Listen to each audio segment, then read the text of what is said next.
Thank you so much for joining us today. I'm very grateful to have the privilege of moderating this discussion at a time in history that is so important.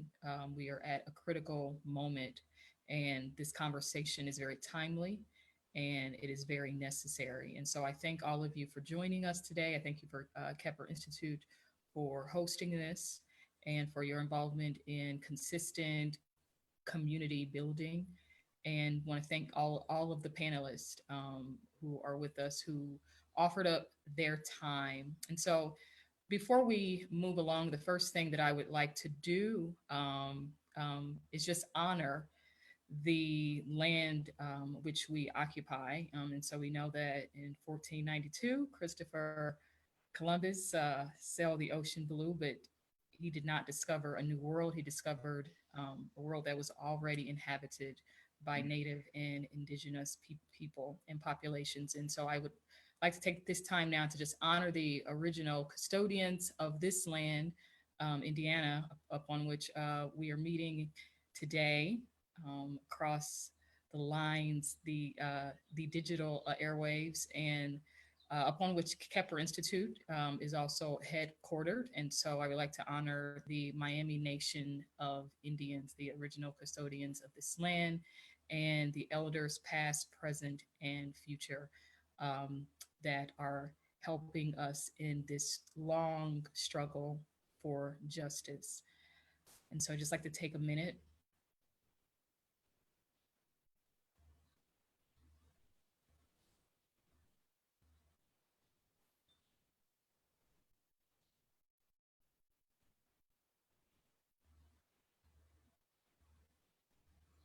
We would also like to take this time to acknowledge those who have been victims of state violence. We know that the names that we are hearing in the news as of recent, George Floyd and Tony McDade and Breonna Taylor, and even our own Drejon Reed in Indianapolis, Indiana, are just a few on the long list of humans, Black, that have been victims of state violence. And we want to take a moment to just honor their lives and honor the struggle for freedom and the millions and millions of lives who have been lost to state violence.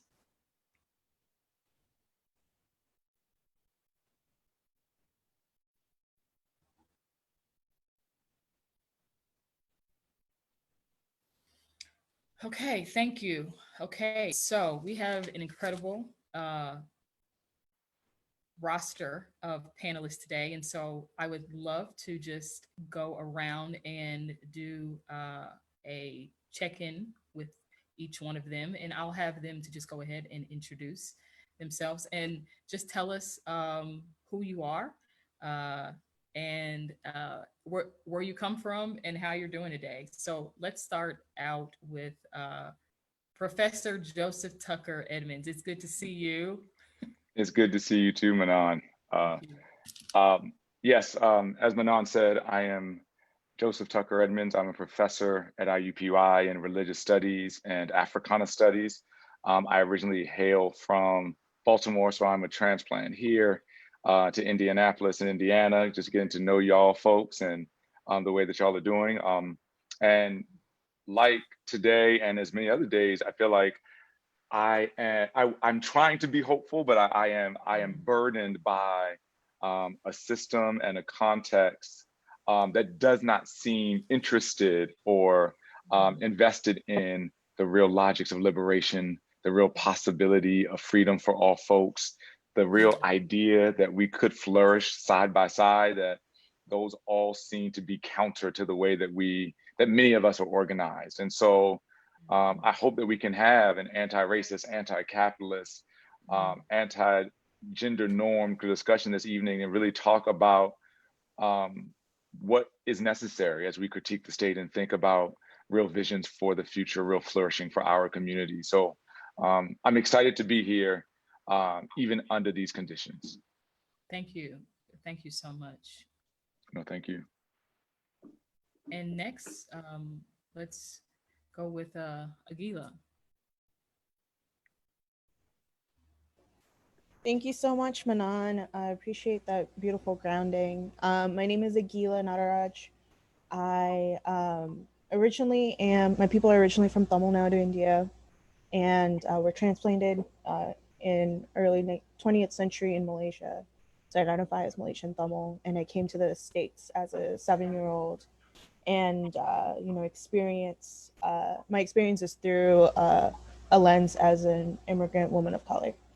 Um, and I would say that, in this moment, the state violence has been an issue since the conception of the United States. And so we are continuing to face that violence to this day.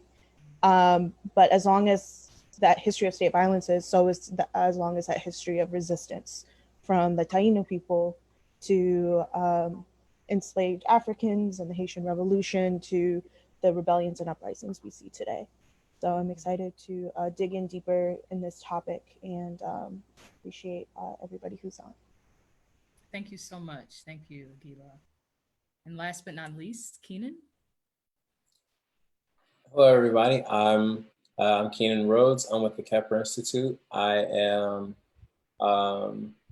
lead storyteller and Frontline Solutions storytelling fellow with the Climate Justice Alliance in collaboration with Kepler Institute. And I'll say how am I? I'm 24. I'm Black and I'm tired. And history books tell me that this moment that we currently find ourselves in is but a repeat. And but at the same time, in my 24 years of life, this is my first time seeing this kind of movement and resistance at this scale. So looking forward to today's conversation to dive deeper into how did we get here and where do we move on from here. Yes. Thank you. Thank you to all of our panelists for those introductions and for checking in with us. And so something that I heard from all of you in your introduction is that this concept, this reality of state violence, state sanctioned violence is not new. Even though this is a term, this phraseology, we are now seeing on a national level and we are having a national conversation. This is something that is not new. This is something that may be new for some people who have been ignorant to the context of what state violence and state sanctioned violence has looked like in this country. So I would just love to start by asking for a historical context. Let's start out with the international historical context of this term, state violence, state sanctioned violence. And I will go ahead and start with Aghilah. Thank you.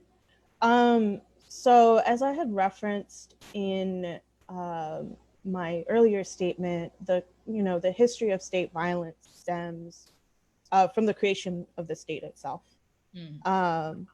That, and particularly within the United States context, the creation and the domination and the discovery of the quote unquote new world is one that's predicated on violence. You referenced Christopher Columbus and his interactions with indigenous folks, and particularly the Taino people, was one that was violent, one that was genocidal, one that was targeted. And you cannot divorce that from the concept of race, that the race and the superiority of whiteness was created to justify that domination and the subsequent exploitation of labor of particularly Black people and the genocide of indigenous people and the takeover of that. And so you see that throughout history, not just from England, but from other colonial powers as they had conquered the globe, that there was a God-given mandate to dominate and exploit from these people. And we, coming from a South Asian context and from Southeast Asia, we had seen that both through British colonization, Portuguese, and also even in the quote unquote decolonial movements, the power of the state has just transferred over from those who were the British colonial powers to then now who are the elite. And so within India, you still see that violence replicated, and particularly along caste lines, and enacted upon marginalized communities as a form of control and subjugation. And even as well, Black people, there are communities of Black people in South Asia, both recent and historical, who are also facing state violence. We saw earlier this year and last year the conflict in Kashmir, where the Indian government and the state, which is headed by a Hindu nationalist government and regime, further enact violence on Kashmir, and a lot of police brutality and state violence enacted upon that population and other marginalized folks as well. So you see this replication not just in the US, but across different countries as they replicate and use the state, the military, to subjugate them in very direct violent ways, but then also indirect, or quote unquote indirect. So in our statement as KEPRA, we had talked and referenced state violence as talking about food apartheid, we're talking about redlining. These are all also examples of state violence. The state sanctions this kind of violence through direct lack of education, access to healthcare, lack of access to resources.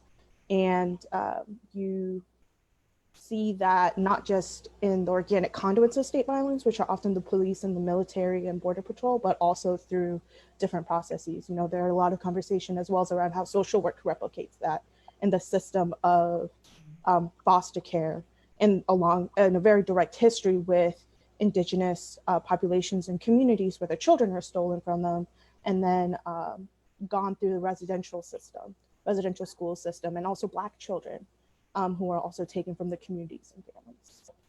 So stop there. You said a whole lot.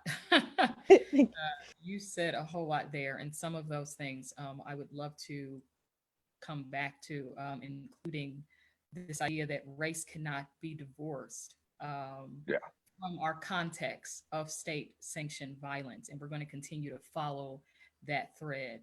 But you said a whole lot. Thank you, Professor. Yeah. Can you weigh in on that?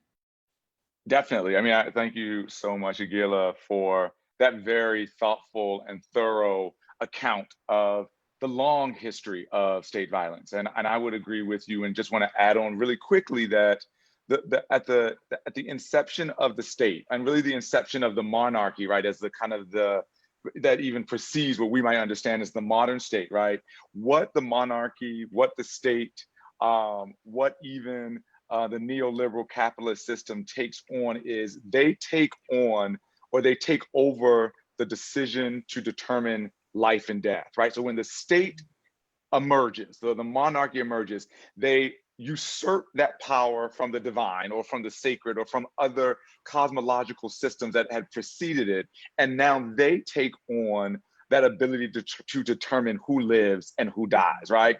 And we have a number of theorists that we could go down who talk about that, from Foucault to Aghilah Nadaraj to other folks who kind of think about this. But I wanted to think, and Aghilah Nadaraj talks about this through the term of like necropolitics, right? He says that the state determines who gets access to life, to flourishing, to opportunities, and who that is automatically taken away from. And so we see at the beginning of the the inception of the state, right? The inception of our modern governmental regimes, right? Whether it's a monarchy, the democratic state, a totalitarian state, all of them, right, are organized under the premise of their ability or their right to determine who lives and dies, and therefore their right to really kind of take on the role of determining who is sacred and who is not, right? Whose concerns and interests and desires should be protected, right? When we talk about protected class or protected interest, right? These are all imbued or embedded in the state, right? And at the same time that the state takes on this ability and this logic to determine who lives or dies through a number of different means. And I love, Aghilah, how you point out that while we can think of it through the logic of physical interactions, right? The militarization of the state, the creation of police forces, the surveillance of borders, the controlling of the movement of certain kinds of bodies and those kinds of things.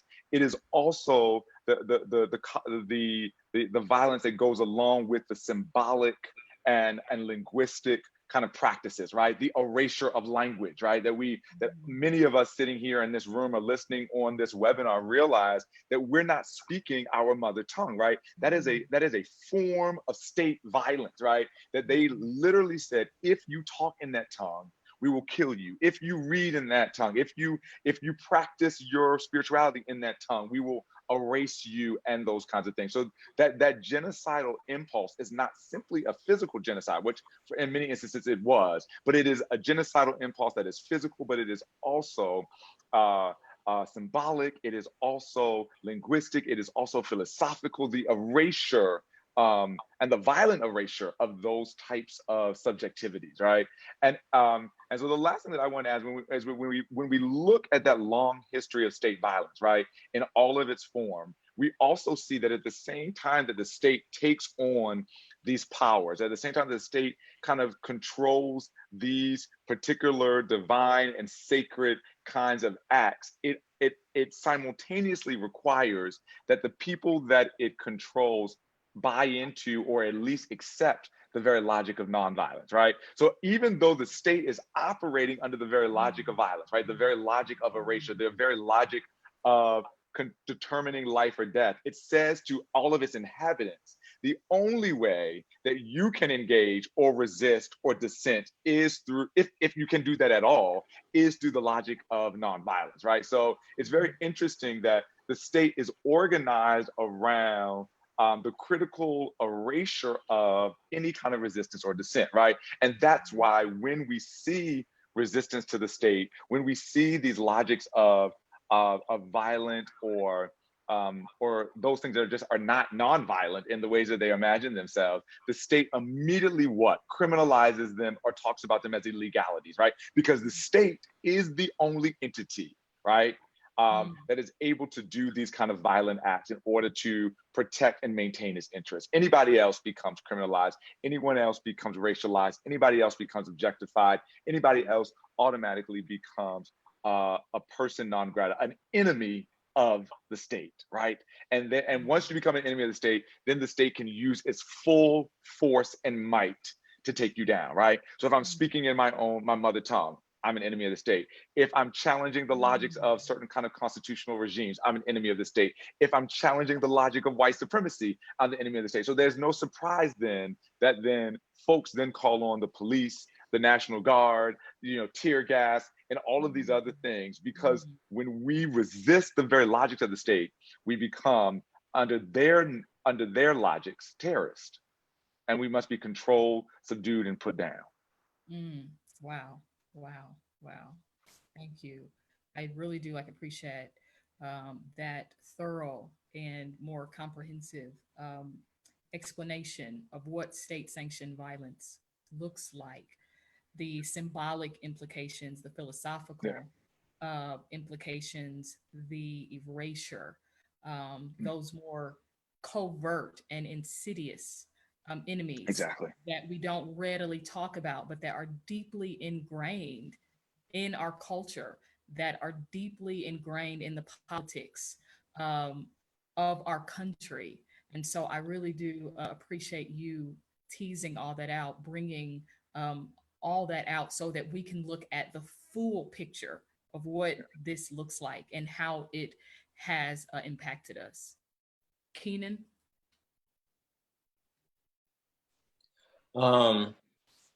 Excellent responses from the both of you. I don't have much else to add, but I'll say a few pieces just from in looking at where we were, how we got here to where we're at today. Humans in our history as Homo sapiens are violent creatures. We've always, no matter where we have gone throughout the course of our existence, we've changed the ecology of we've changed the ecology and landscape of wherever we've inhabited or occupied. We've changed the other types of species in the ecosystems that have existed in places that we've occupied. But as we came together in forming nations, the idea of tribes, all of these things, we've always, quote unquote, advanced each other through organized violence. And what we see now, through many, many years, and I'm not gonna go into the points that Aghilah and Professor Tucker Edmonds, so well elaborated on how we got here, but what we see now is a combination. I feel like what makes this moment different is how we're able to communicate, how often we see acts of state violence against one another and against each other. We have, many computers that show us in the palm of our hands the kind of atrocities that go on around the world. What used to take, months of a voyage, what used to take months now takes maybe a day or a day and a half. So as much as the world has sped up, so has the ways in which we're able to enact organized violence upon each other. So when you look at today, you're looking at, well, I'll say rebellions of 400 years of an organized violence against enslaved peoples. And that system of organized violence and of state violence has changed over the course of the history of this country and even preceding it, when this was still European colonies, that this is 400 years of a system changing in order to keep its foot on the neck of an entire group of people based off of the idea of white supremacy, and based off of the idea of human ownership of this land. So I think I'll stop there. Thank you. Thank you so much, Keenan.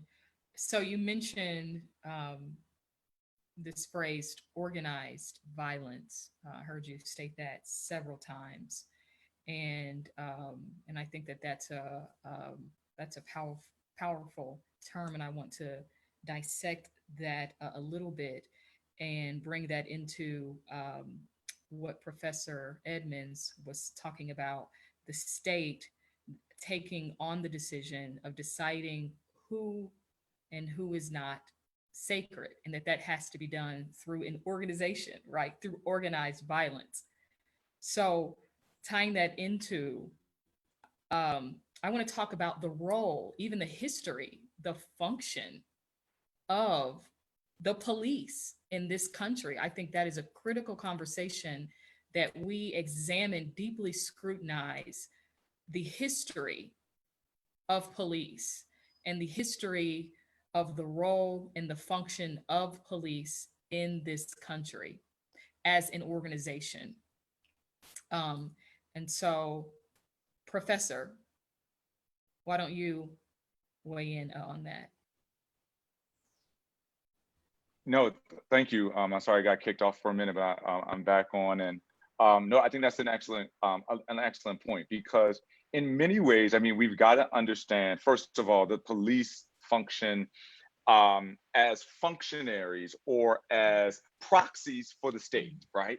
And so there's no kind of functioning of the police outside of the state. They function as a proxy for the state. And that's why when we think about these entities that precede police, at least in the Western and particularly the United States culture, we think about local militias, local bands of security personnel that function as a proxy for the state. And as they function for a proxy of the state, they then function to protect certain interests that the state holds dear or sacred, right? And so for many of us, for those of us who are students of the Western tradition, if you will, we know that when we talk about, we hold these truths to be self-evident, that all men, right? First of all, I was only talking about men, right? Are created equal, and that what we were protecting when we were holding those men equal, and that they were endowed with these inalienable rights, were these wealthy men's understanding of private property and private interest, right? And so, if one of the state's role is to protect and provide the flourishing for those interests, right? Then we've got to create a mechanism, if you will, that does that, right? And so we already had in place mechanisms like the military to protect our borders and some of our other kind of national interests, right? But then the police become these other kinds of bodies or other kinds of intermediaries to protect the interests of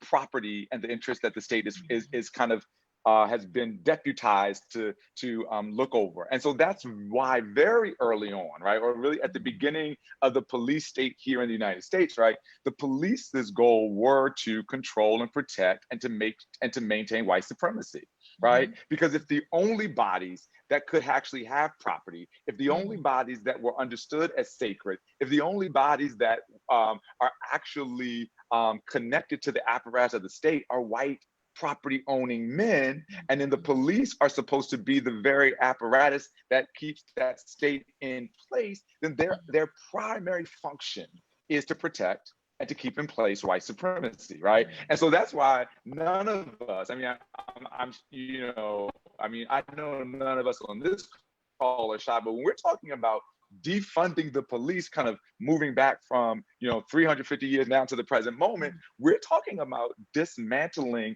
the very logic of the state police apparatus, or the police apparatus as a protector of these property interests, as kind of taking away the police's role as protecting certain bodies over and against others, right? And we see this throughout the history of the United States, right? That as lower class, white Europeans came in, the police's role was to protect and control against them, right? They had already done that work against enslaved Africans and indigenous folks. So as lower class white folks came in, as new white immigrants came in, as other immigrants came in, you saw time and time again that their role shifted to make sure that the interests of this property class of people, those that were endowed with the inalienable rights of life, liberty, and the pursuit of happiness, that was a small group, that they were being protected at all costs. And so the police are the handmaiden of a violent, racist, white supremacist state. So they only can do their job under the current creation, or our current understanding of the police and the state, is if they are white and racist, and using their violent logics to keep down anyone else that would be against that. If they're doing something else, they're actually not doing policing as the way that it was originally understood and mandated by the state, right? So we have to grapple with the police as already a problematic functionary of the state violence apparatus. Wow. Yes. Very, very powerful. And when you even talk about police accountability, who are they being accountable to? If they have state protected interest. And something else that you brought up, maintaining the status quo of white supremacy. We know that undocumented migrants have been the target of police violence. There's even a statistic. So the Arizona Republic investigation, Force at the Border, revealed that even from 2005 through 2017, that immigration officers killed reportedly at least 50 people along the U.S. and Mexican border. And none of these officers have ever been convicted for these killings. Aghilah, can you talk about that? Can you talk about state-sanctioned violence and how it has even looked in the immigrant community? Well, as I had said earlier about the control of bodies, that includes the control of bodies moving in migration. Yeah. So when particularly, and what kind of communities and what kind of people are allowed to immigrate. So we see right now, and the immigration and the violence of the immigration system has existed pre the current administration. We had seen the groundwork laid for it in the Bush administration and then strengthened by Obama, who was often referred to as the porter in chief, and had laid that infrastructure down for the current violence to continue. So we see that, to protect the state, you have to, and part of the state is an imagining of who is a citizen, right?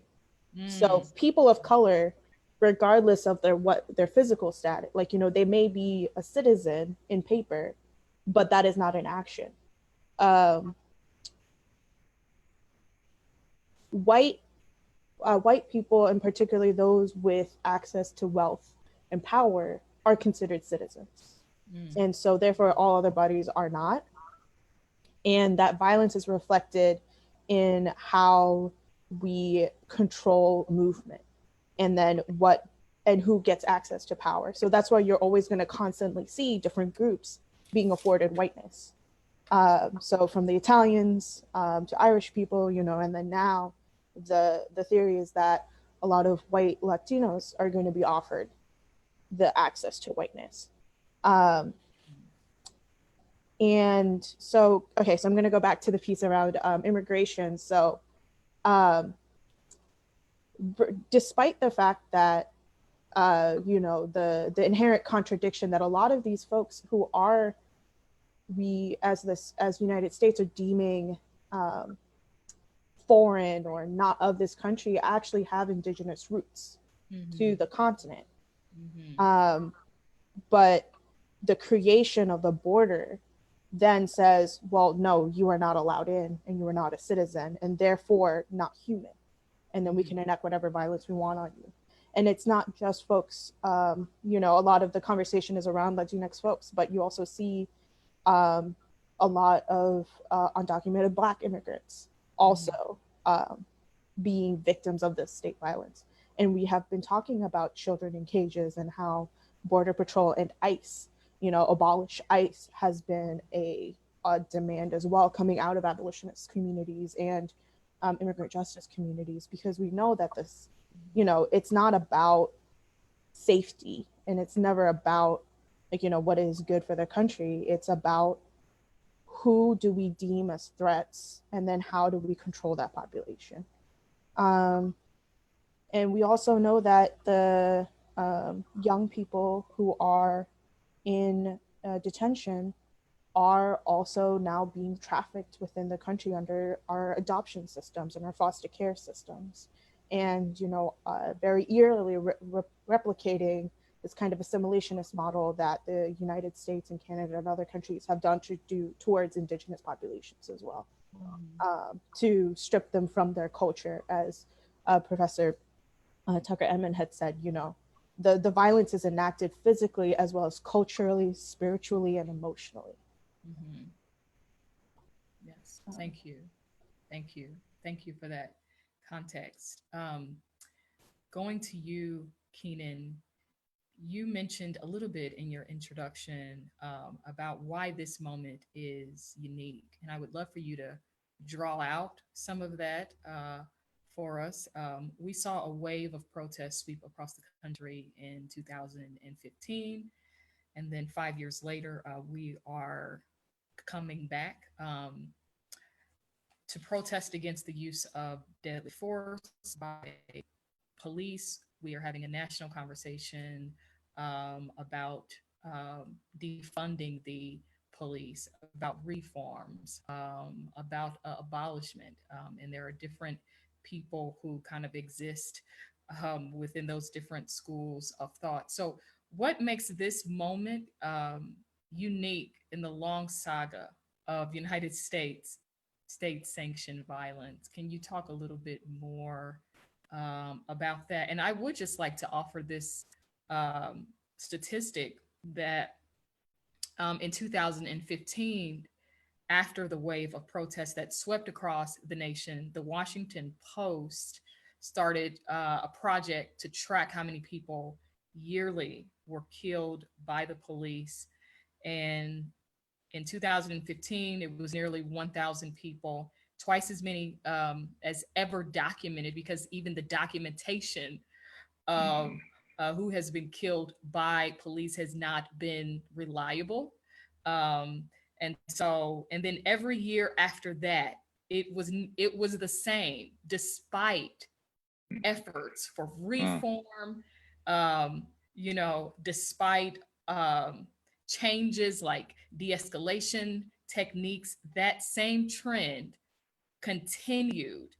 And as of today, the Washington Post reports that 5,400 people since 2015 have been killed by the police, and that African Americans have been 2.5 times as likely as white Americans to be shot and killed by police. So can you speak to us about what makes this moment in the saga, in the long history of state-sanctioned violence in the United States, unique?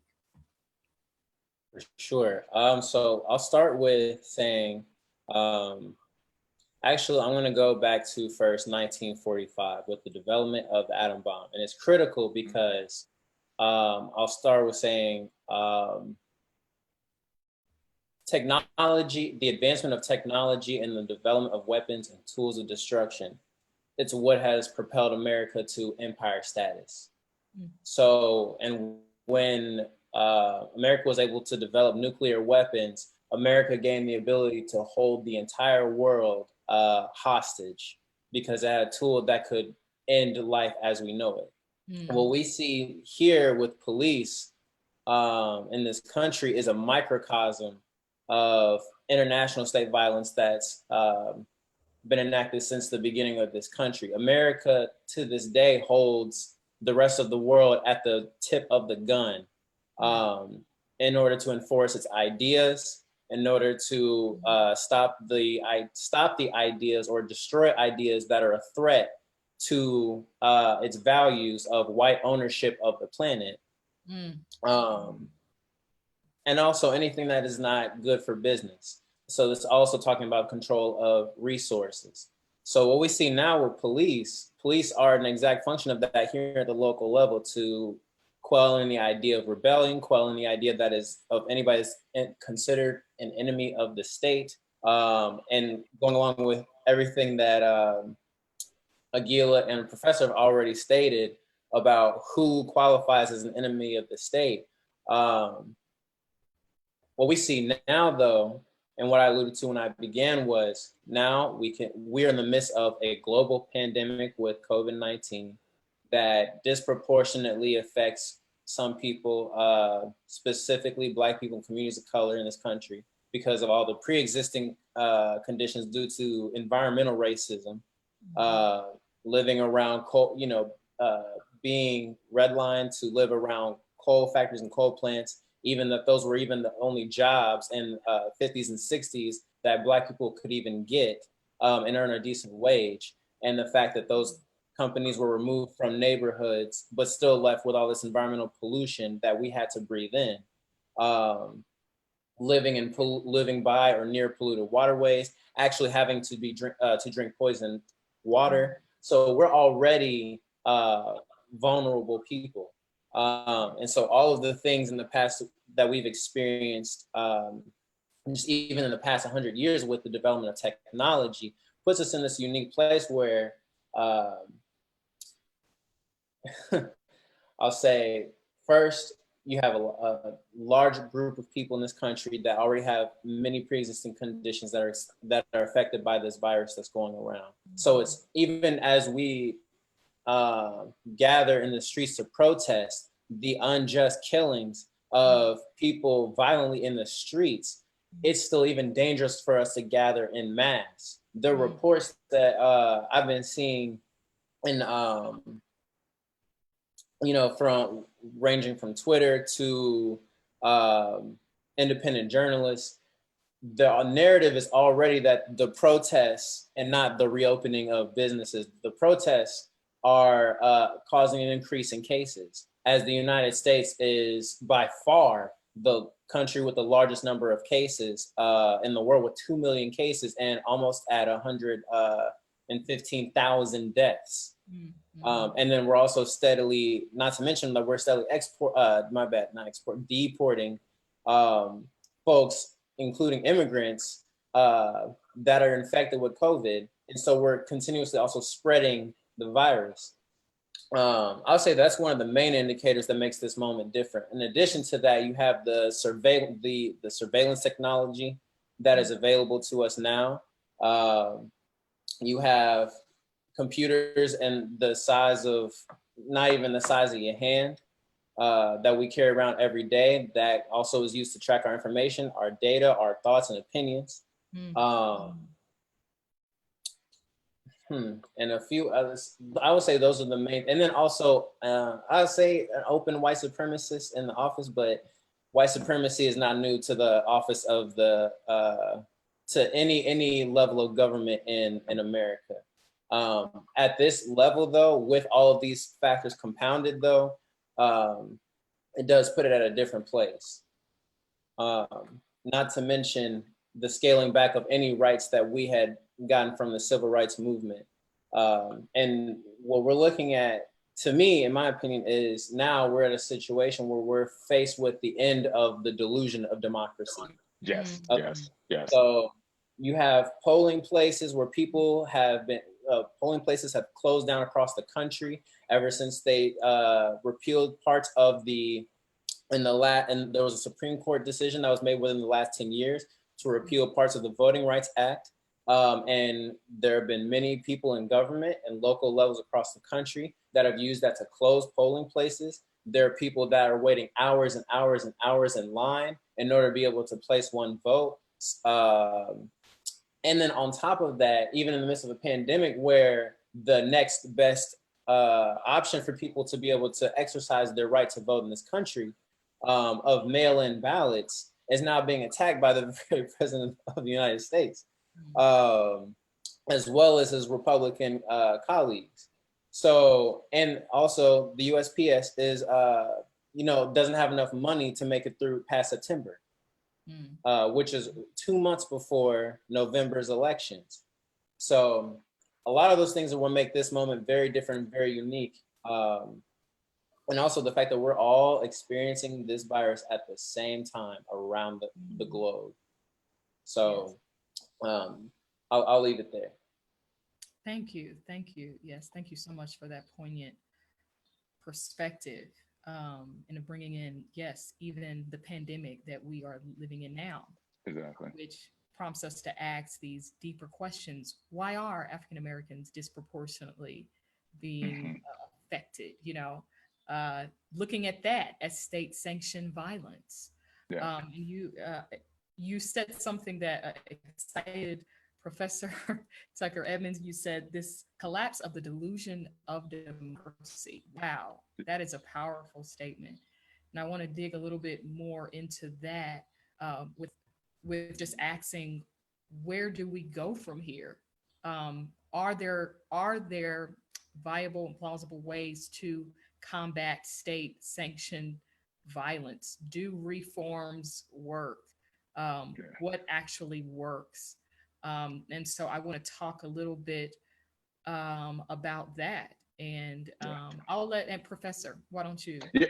I mean, I just want to jump in. I want to just say I love that framing, the end of the delusion of democracy. I think that we are seeing the fraying of the state as a kind of a cohesive idea. Aghilah, you were pointing to this also in your comments, where like it's not just when we talk about the state, it's not just the state, or it's not just the police, but all of these apparatuses, the Supreme Court, the state legislatures, the the monetary kind of control, units, the FCC, and all of these are conspiring to not only push forward this violence, but to legitimate the violence, right? Like to say that the violence is okay, that the violence is necessary. And I wanted to go back to Keenan because the reason why this fraying is so important, I think, of the state or the delusion of democracy is coming home to be kind of addressed is that people are realizing under the conditions of the pandemic that the state really does not have the power to decide life and death, right?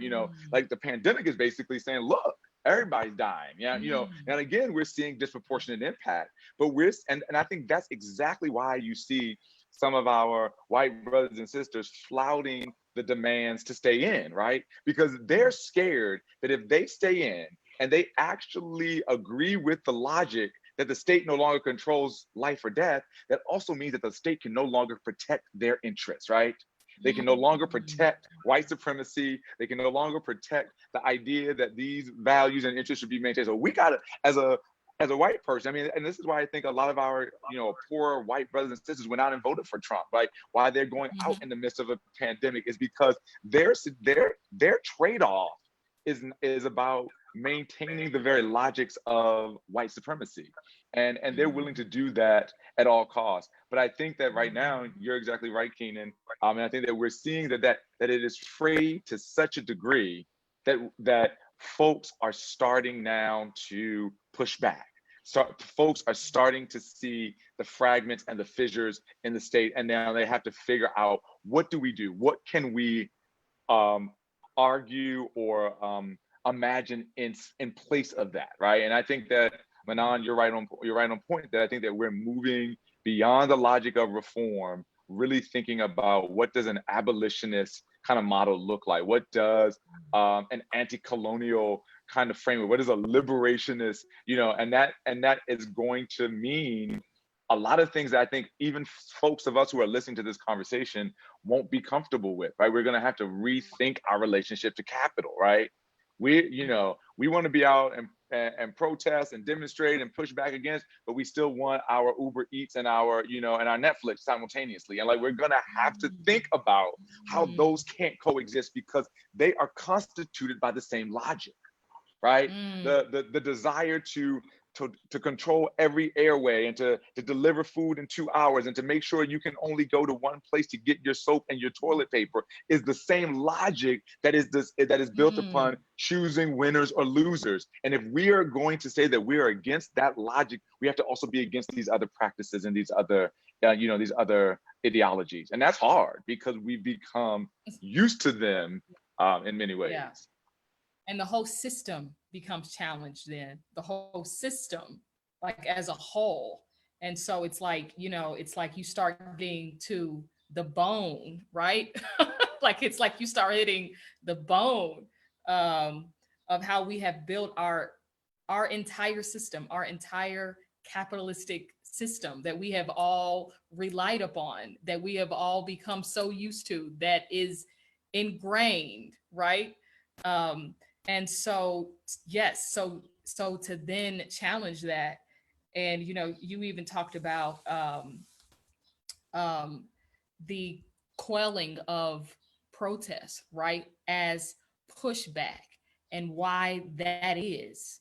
And so in response, we are seeing, lawmakers around the country propose new things. I saw that LAPD sliced their budget by 100 million when they have a $3 billion budget. I think New York City has a $6 billion. So just looking at it in these contexts, what does this mean for us to abolish, to defund the police? So can you speak to that, Aghilah, a little bit more? Yeah, definitely. And I'm going to also recognize we're in June, which is Pride Month, and that we had talked about state violence along the lens of race, which is very fundamental to it, but we also have to look at gender and sexuality and how state violence also is enacted upon those ways, and particularly the most vulnerable, who are Black trans women, Yes. are also continually faced with violence on multiple fronts due to how the state views their existence.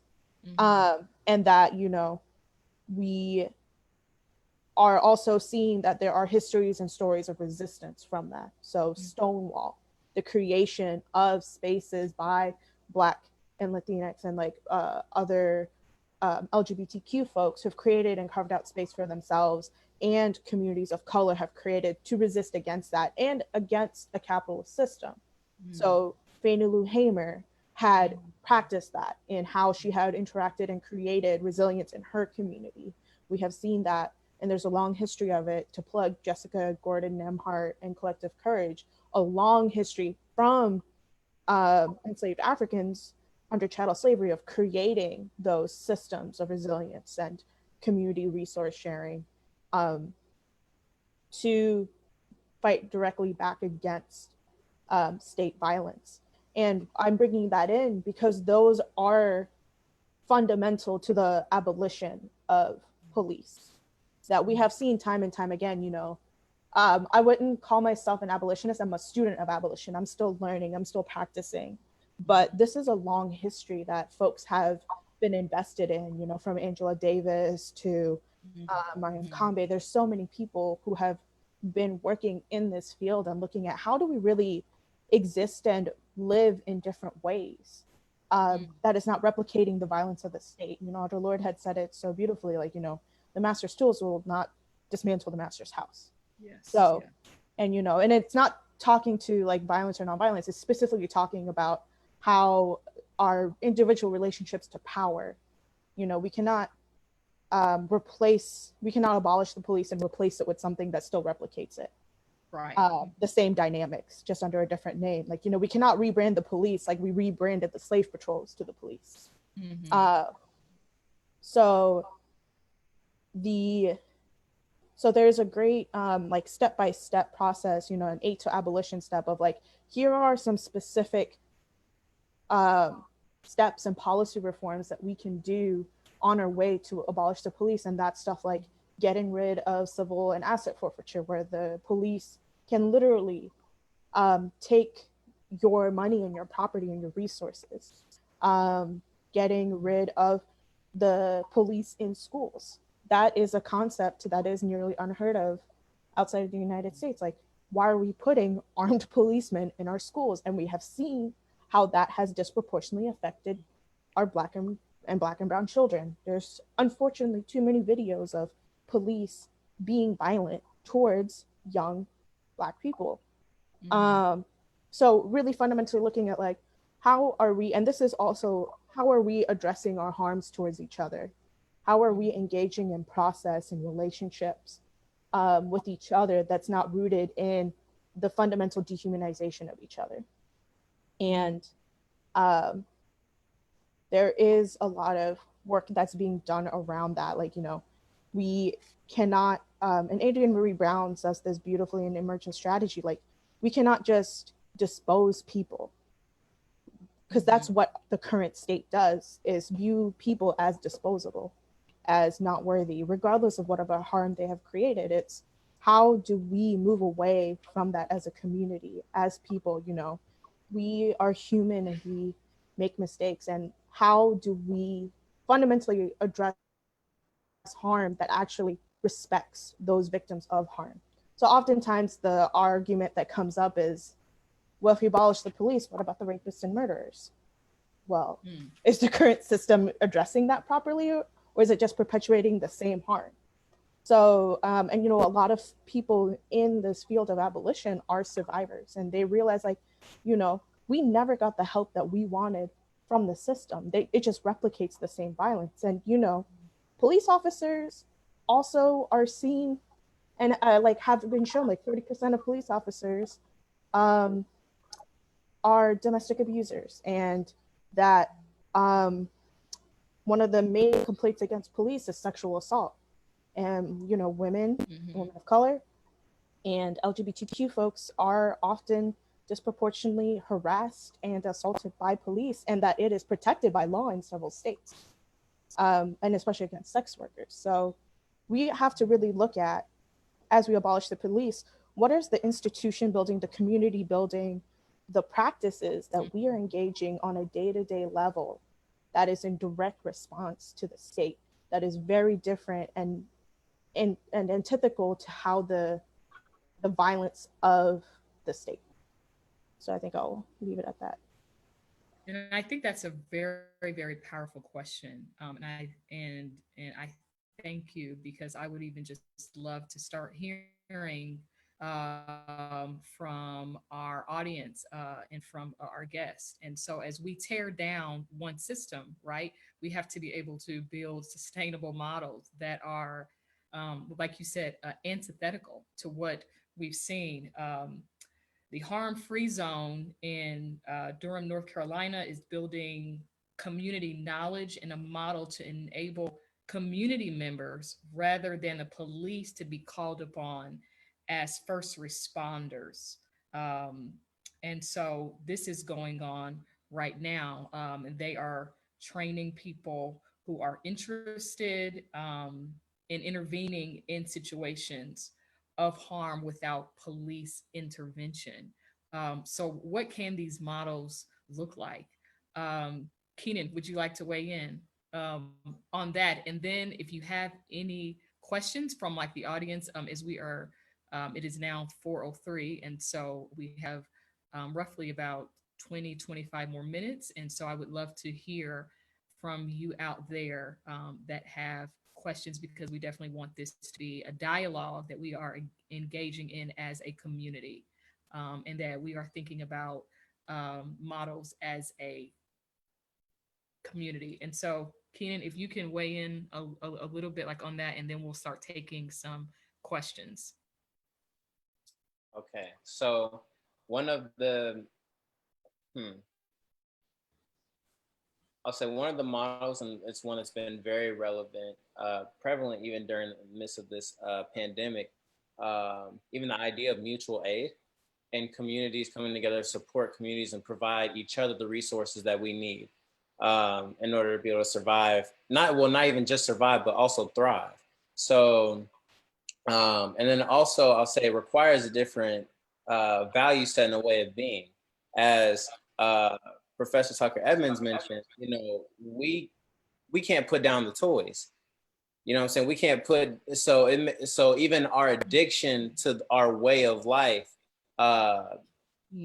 prohibits us from shifting to ways and different modes of being, but it also requires us not only to look critically at our addiction to this way of life, but what are some new ways of being, and how do we shift our values to values that are beyond monetary capital, but the intrinsic value of each other, and also the gifts, skills, and talents that we have to offer to each other. I think that, even with, I'll start personally, things that I've seen, and actually before I even go on my personal journey, I'll say something that my mentor told me. You're never gonna be completely safe from state violence. You're never gonna be completely safe from white supremacy. But what you can do is access your own agency in order to be able to create or embark on the pursuit of the desired future state you want to see, you and others want to see. But I'll say a few things. One, in my own personal experience, some of the community culture in which I was raised in, of sharing food, sharing knowledge, sharing resources, sharing books, to arm ourselves with information about how this world works and how this world functions.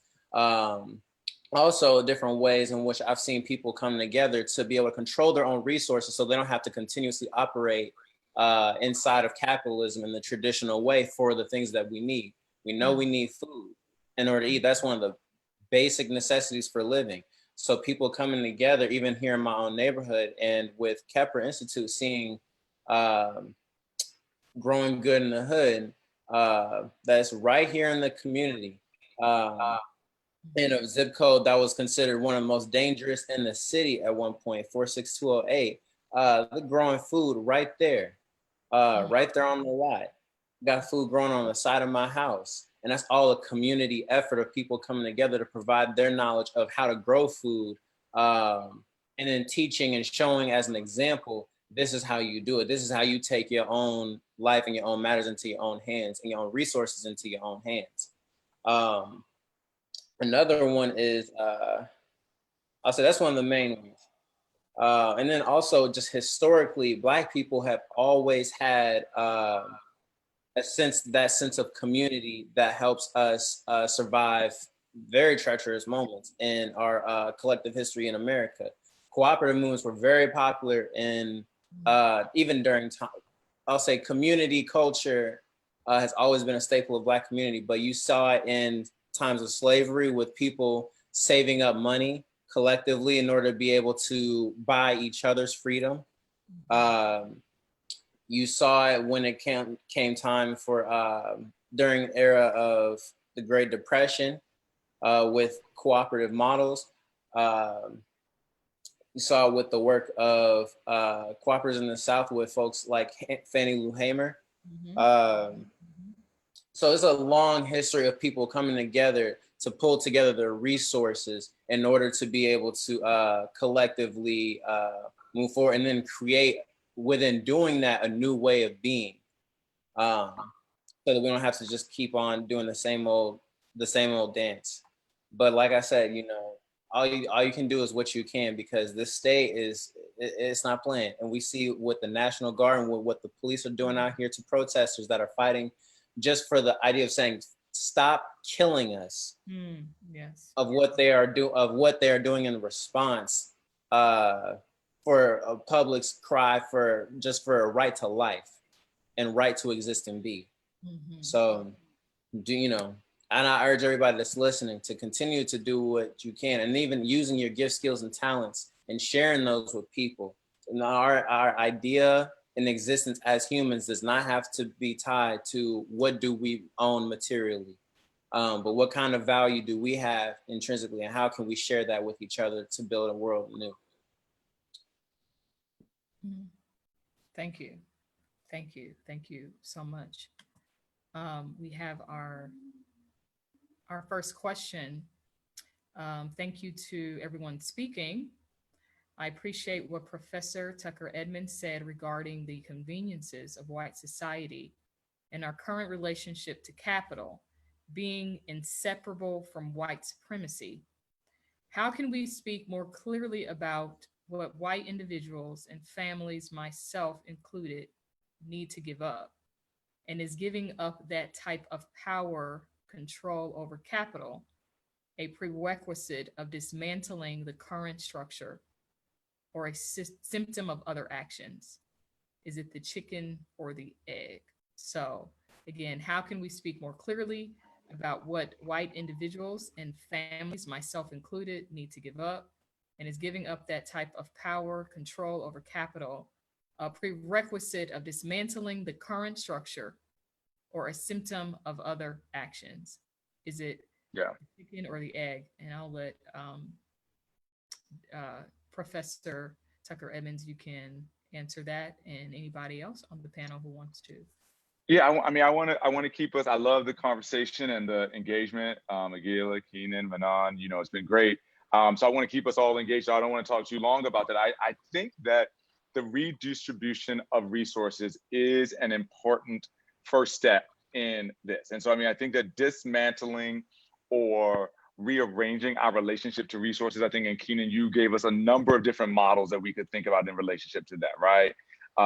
Communal opportunities, cooperative kind of functions, a kind of, and even, what was being kind of trafficked in our public discourse about kind of a base salary or even a higher tax rate. There are lots of models that we could begin to think about the redistribution of resources. But I do want to say, and I think that, when we get back to that chicken and egg conversation, we really do have to push hard and say, what are our values, right? I really do believe, like, it does not matter if you give up all of your money and we redistribute it if we really don't think about these other bodies as human, if we really don't reassess our relationship to them, if we really don't do the hard work of unlearning this long history, right? This is a real a disease of the heart in many ways, right? And like, I mean, as the heart embodies, so does the mouth and the hand speak, right? You know, like these kinds of things, right? And so we've got to undo some of this real damage that we've done to each other. Like, it is hard for us, I mean, to see Black bodies or other bodies or trans bodies or immigrant bodies as human, right? And therefore, even if you're willing to say, I'm going to give up some money, or I'm going to have a higher tax rate, or I'm going to do A, B, and C, if we haven't flipped that work, then we haven't done. So I do think we've got to start with this hard work of like relearning, of really education, of educating one another, of really spending time thinking through what our curriculum should look like, of really lifting up these histories that have been submerged or hidden or erased in a number of different ways. And I think it's really hard, but I think that we've got to do that, because otherwise we're just Jeff Bezos or any other organization that has written a note on the front of their multi-billion-dollar company saying we stand with Black lives, right? Amazon said that. You turned on Spotify. Exactly. 10. Which I also want to say that's 10 cents. Exactly. I mean, it's less than a penny. It's less than a penny. Right. It's, and so this is the thing. I think we've got to really do the hard work of assessing this, because I mean, we all suffer under this disease of white supremacy. This is not a disease that only shapes and informs the practices and the logics of our white brothers and sisters. We're all sitting here inhabiting and enacting these kinds of violences, right? And if we're not willing to do an assessment, I mean, because Amazon didn't do any assessment, Spotify didn't do any assessment, you know, Target or whatever, whoever made these, they didn't. You really have to assess, how are we benefiting from white supremacy? How are we willing to reimagine who are human in the world that we live in? How are we going to then reconsider and resituate our world so that those folks can engage in flourishing and full livelihood? If you're not willing to answer those questions, and you just want to stand up and say, you know, I support the protest, I support Black lives, you ain't doing the work. And that includes Black middle class folks. We ain't doing the work if that's all we're willing to say, right? And so I do want us to think about what that rigorous assessment of our participation in these logics look like, right? And because I think that would inform how we then act as we move forward. Thank you. And you being in education, right? Yeah. And talking about that process of unlearning, right? This term of decolonizing. Yeah. What does that work look like concretely for people? Are there resources that we can point people to? What does that look like? Because I love it that you bring it back to that disease of the heart, and that and that we are all inhabiting these violences, that it has literally harmed every single one of us, to the most privileged person, to the most marginalized, that it has literally it has affected every single one of those. And so we all have to be we all have to do this inner work, right? That we all have to do this inner work. What does that inner work look like? Is there anybody who wants to speak to that even?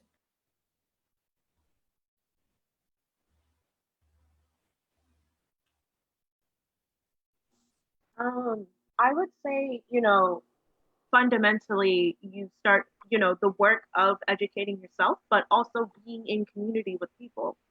The hard work of building relationships, learning, being humble enough to know that you will, sorry, I had to catch myself. So it's going to mess up. And even those who are the most marginalized by these violent systems often internalize those scripts of dehumanization and violence. So we have to look critically at when we do perpetuate harm, and then that person comes to us and is like, you messed up, this is not how you do it, you have to accept it, and then look at how do we learn from that. And I specifically to that point, the person asked, start teaching yourself, or particularly with young people, start teaching them how to think critically.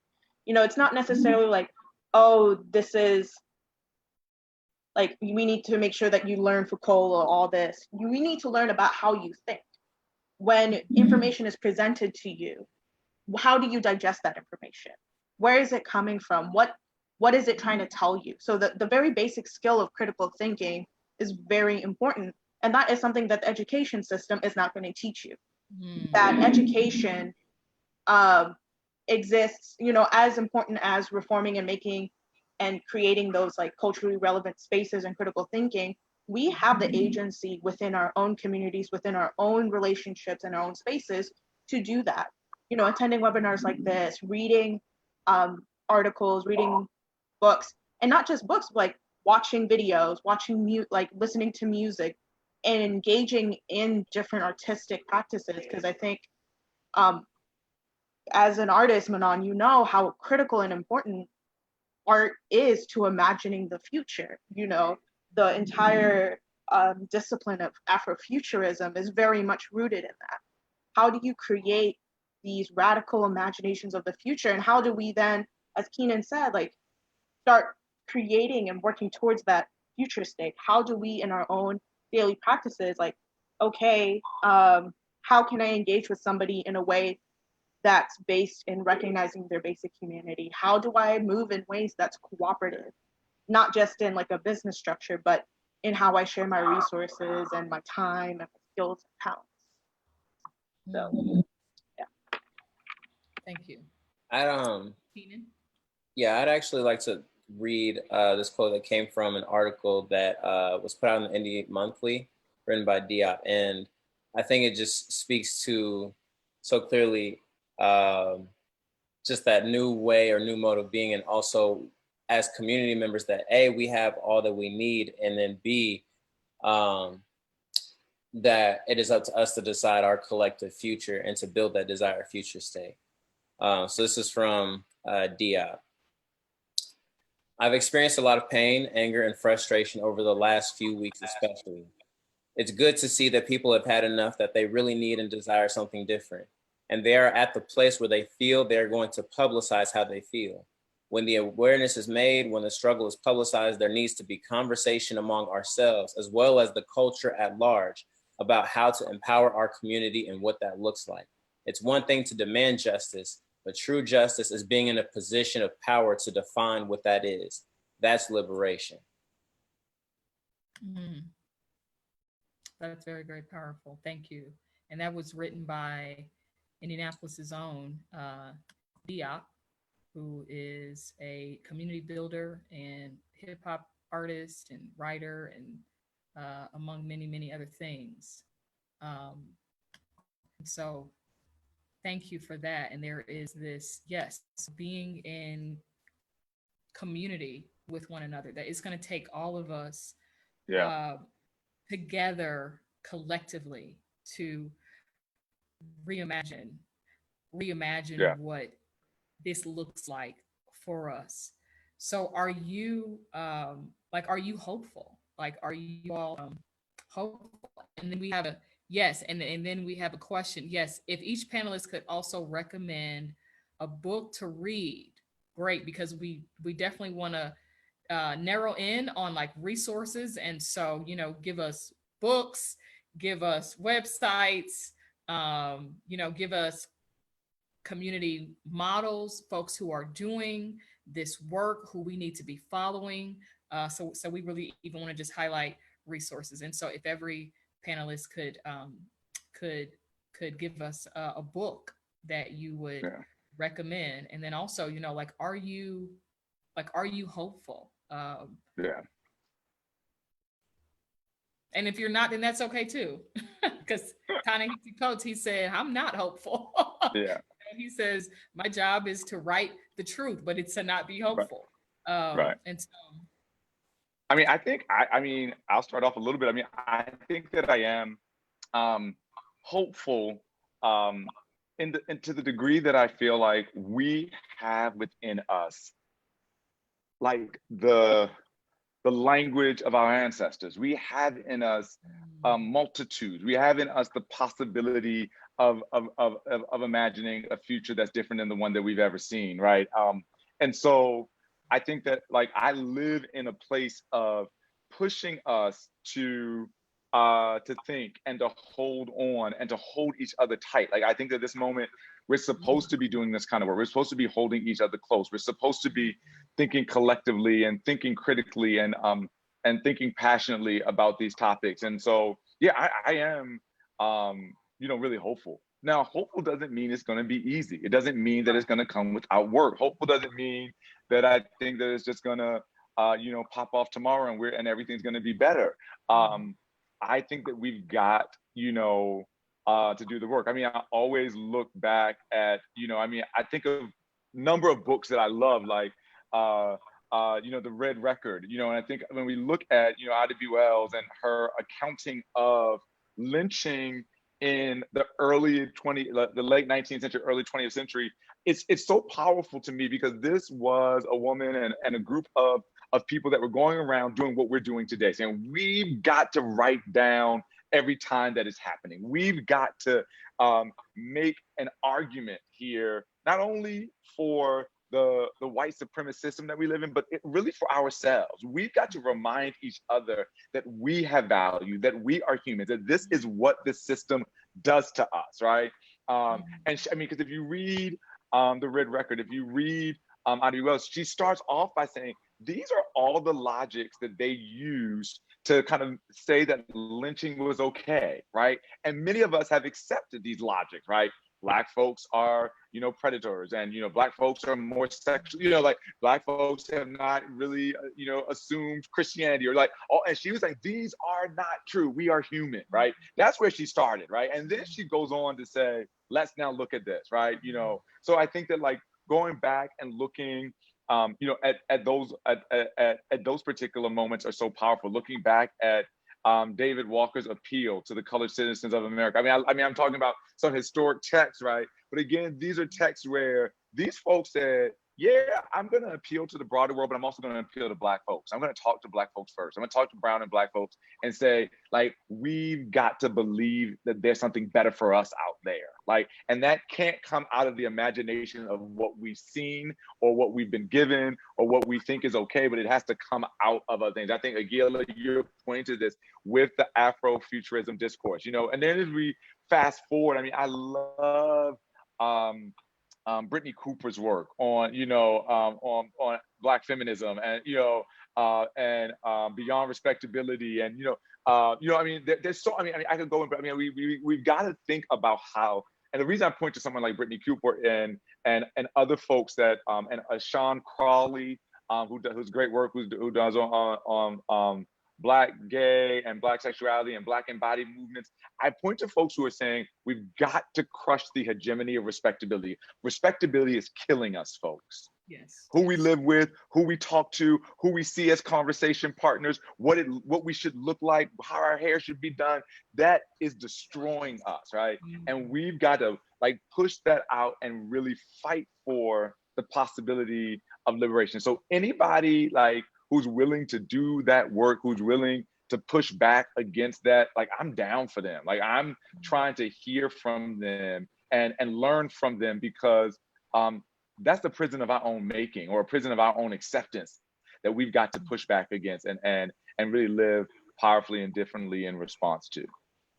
So Brittany Cooper, Sean Crawley. I also want y'all to check out the Black Church Political Action Committee, which is really interesting because there's been some really interesting work around Black religion and Black spirituality, and the work that they've been doing to kind of really rethink Black folks and brown folks' relationship to religion, right? Because oftentimes those have been tethered as problematic legacies of the imperial, the colonial, the state violence context. And so they've been doing amazing work. Another person is Yvette Flunder, who's done great work on Black and brown, gay, transgendered, and queer Christians. She's out in LA, right? Or California.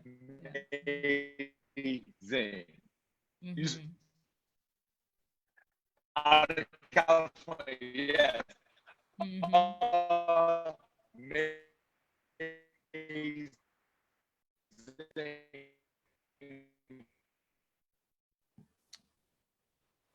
Uh-oh. I think you froze there for a little bit, but okay. Okay, we got you back. Thank you. Okay, so we have a couple of more minutes for resources. Thank you. Thank you so much, Professor Tucker Edmonds. Aghilah? Any final thoughts? I want like talk about that. But okay, I'm not talking too much. Sorry about that. No, you're okay. I think there was a bit of a tech issue. Yeah.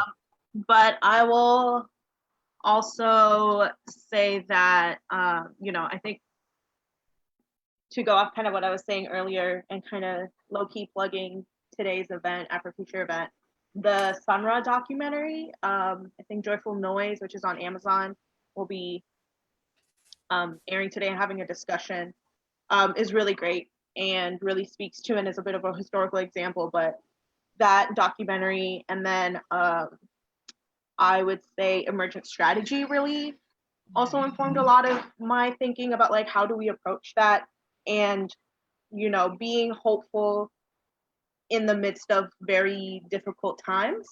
And I'm hopeful, but I'm also like, I understand the reality, and that even though I know that whatever institutions we build, it's always going to be under the threat of the state, that you still the history of people that come before us and the promise of the people that come after us keeps me hopeful. Even though I'm not like Professor Tucker Edmonds said, like it's going to be hard work, it's going to take some time, but still making sure you don't become immobilized by the reality.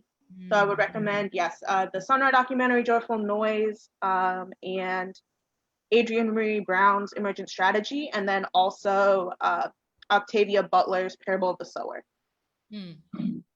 Yes, which is very timely. Yes. That book. I think Octavia Butler was a prophet. She was a prophet. She was. I moderated a discussion on that book last, and I was just like, wow. I mean, even how the timing is. Oh my God. Is lining up. I'm like, wait a minute. Like, this woman was not. I mean, she was a prophet. Like, not just a writer. I mean, she was prophetic. And she was seeing some things that are starting to unfold for us now. So yes, definitely Octavia Butler, Parable of the Sower. Keenan, as we are closing up, we have one more minute. So yeah, Octavia Butler's Parable of the Sower and Parable of Time, it hits different in the midst of pandemic. Yes. It's way different. And okay, so a couple resources I want to share. Books, I'll say definitely The Tipping Point by Malcolm Gladwell. And I feel like that one is great understanding for understanding how I'll say like pandemics or any type of new things that like emerge and that become national trends, how those things emerge and what are all of the different factors that people, regular human beings and social factors like play in the midst of like new culture change or new culture shifts. That's one. And then The West and the Rest of Us by Chinwezu. And that one's just very dense. And that was like the one I'm glad and luckily and privileged to have the mentors that I have in order to be able to, that I had the chance to read that with another peer, Rasul. And it was also part of the Kepler team. And that book really changed my entire understanding of Western culture and how we got here and even how Western culture operates. Mm. And then there's one last one that I'll share, which tread lightly because it's very dark. Pimp by Iceberg Slim. And mainly because the analogies between pimping explained by this man's life and legacy, the analogy of that in terms of my own personal understanding of capitalism and war games and the idea of empire, it just clear, just very clear and very raw. But it is definitely a dark read. So definitely, if you do decide to pick up that text, very helpful, but tread lightly. Thank you. Thank you. Thank you so much. Thank all of our incredible panelists. I'm gonna give you a hand myself. And thank you, Manon. Your Yes, insight. Thank you, Manon. Thank you.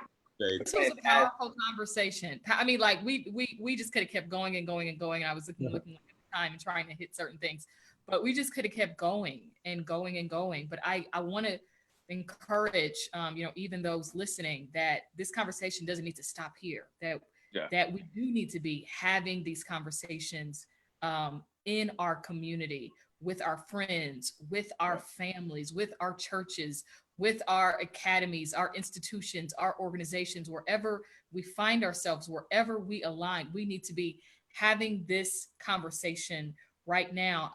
I love, going back to Professor Tucker Edmonds, how you saying that we need to reevaluate our values. So let's just get back to that we are all being called to reevaluate our fundamental values, and that we have to do this as a community, to envision how we want to move forward, the kind of communities that we want to build that are sustainable for all of us. So thank you to our wonderful panelists. Thank you to Kepler Institute. Thank you for those watching, our audience. And yes, thank all of you. And I'll let Trey.